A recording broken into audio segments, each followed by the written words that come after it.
By the end of this video, you'll see why highly sensitive people can feel guilty wanting quiet, and what begins to change when you stop treating that need like something is wrong with you. In this video, you'll discover why highly sensitive people can feel torn between wanting connection and needing quiet. What your mind starts to do when you worry that your needs might disappoint other people, and why constantly overriding your need for quiet can slowly wear you down. Recently, as is often the case, my partner wanted to watch TV together in the evening. It's kind of become a routine for us.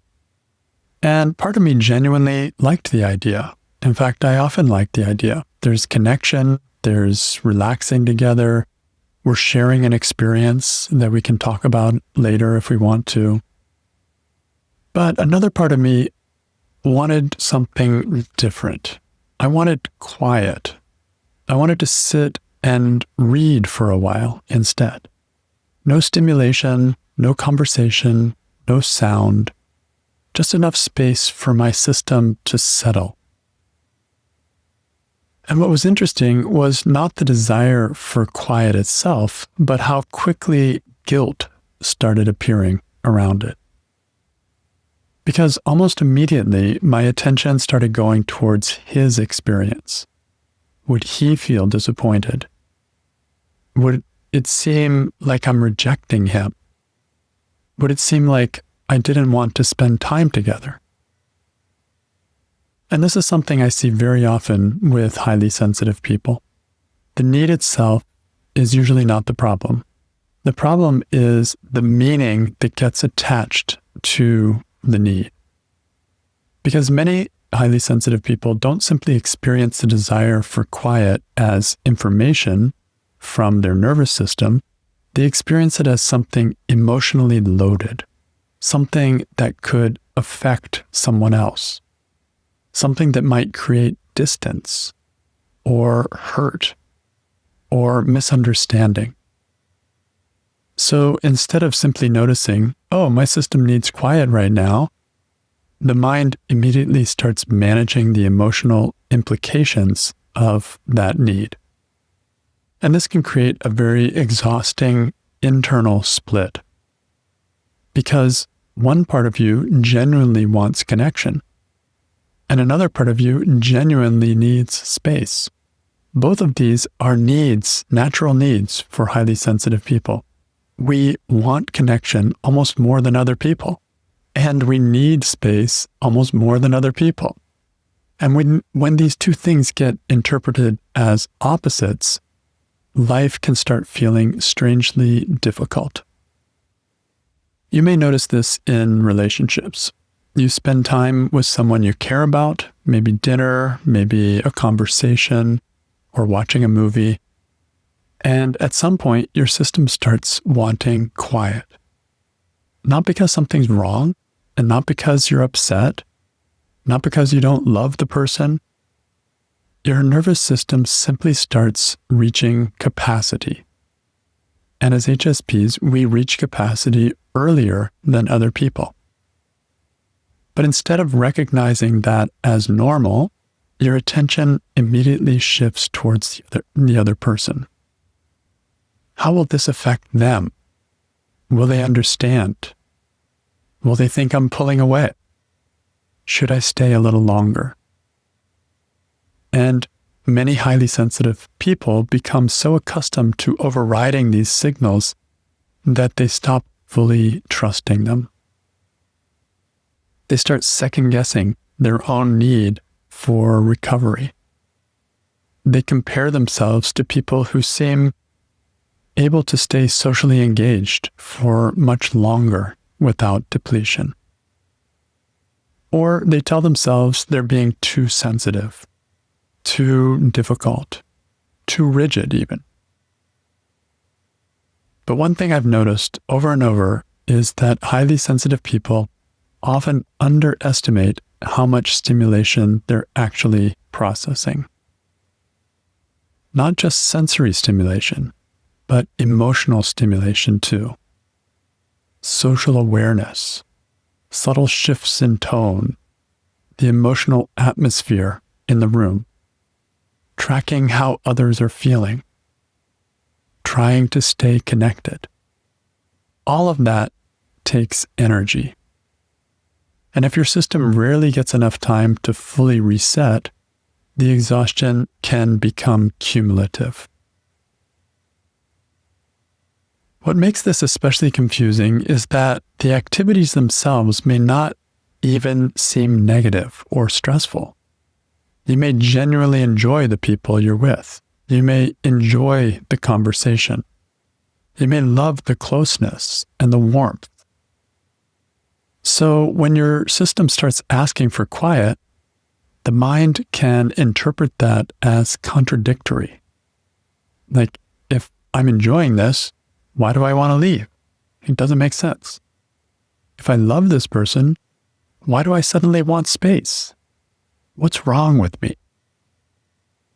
And in the moment, this usually doesn't feel like a pattern. It just feels like trying to be caring, trying not to disappoint people, trying to maintain connection. But something deeper is happening underneath that. What starts to happen is your attention becomes increasingly organized around other people's emotional experience. Instead of your nervous system simply sending a signal and you responding to it naturally, the signal gets filtered through emotional responsibility. Your system says, I need quiet. And almost immediately, the mind responds, yes, but what about them? So the nervous system never fully disengages. Even after you leave the room, sometimes this continues. Mentally and emotionally, you may still stay connected to how the other person might be feeling about it. Were they hurt? Did they understand? Should you explain more clearly? Should you go back and spend more time with them? And this is where exhaustion can become much deeper than simple overstimulation. Because now the system is not only processing stimulation, it's also carrying emotional responsibility. And many highly sensitive people don't fully realize how constant this process has become. The attention keeps leaving self and moving towards others, towards managing, towards monitoring, and towards adjusting. And after a while, even very normal needs can start feeling guilty. Needing rest feels selfish. Needing quiet feels antisocial. Needing space feels like rejection. So instead of responding naturally to what your system needs, you start negotiating with yourself. Oh, just a little longer. One more episode. I'll rest later. I don't want them to feel bad. And over time, this can slowly wear a person down. Not dramatically, all at once, or gradually. A chronic sense of internal tension, fatigue that never fully resolves, feeling emotionally overextended, feeling like your system is always slightly past its limit. And one of the hardest parts is that many highly sensitive people become disconnected from the legitimacy of their own needs. They start treating their nervous system signals like obstacles instead of information. But usually underneath all of this is a very understandable belief. Something like, if I prioritize my need for quiet, someone may feel hurt. Or if I leave, it means I'm failing at connection. Or to be loving, I need to stay connected beyond my actual capacity. And these beliefs often make emotional sense, especially if earlier in life you became highly attuned to disappointment and emotional tension or other people's reactions. Your system learned to monitor those things carefully. So now, needing quiet doesn't just feel like needing quiet. It feels like a possible relational problem. And when you begin to really see that mechanism clearly, something starts to shift. You may begin to notice that the guilt isn't automatically coming from the quiet itself. It's coming from the interpretation attached to it. The mind has learned to associate quiet with withdrawal and connection and with disappointing people. So the moment the nervous system asks for rest, emotional meaning immediately gets layered onto the experience. And when you start noticing that in real time, your relationship with quiet can begin changing.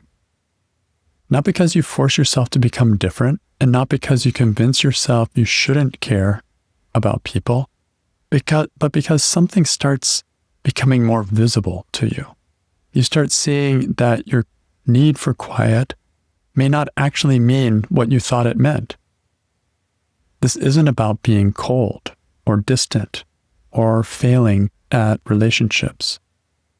It's what happens when a highly sensitive nervous system needs recovery, but your attention has become heavily conditioned to prioritize other people's emotional experience over your own internal signals.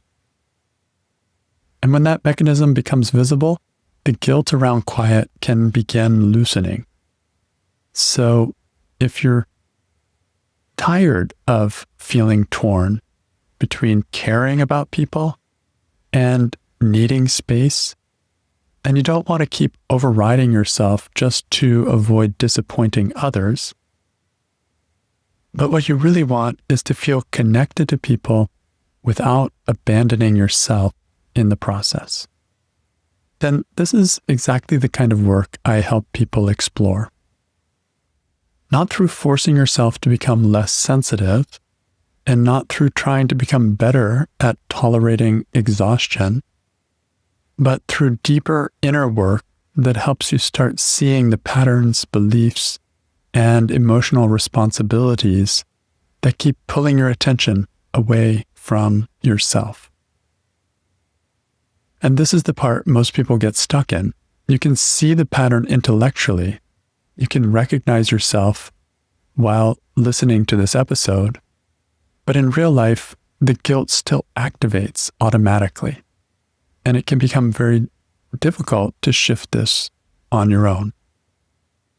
If you'd like support with this, go to the video description and click on the first link you find, or go to trueinnerfreedom.com/working-together to find out how I can support you to navigate the specific issues that cause you stress as an HSP.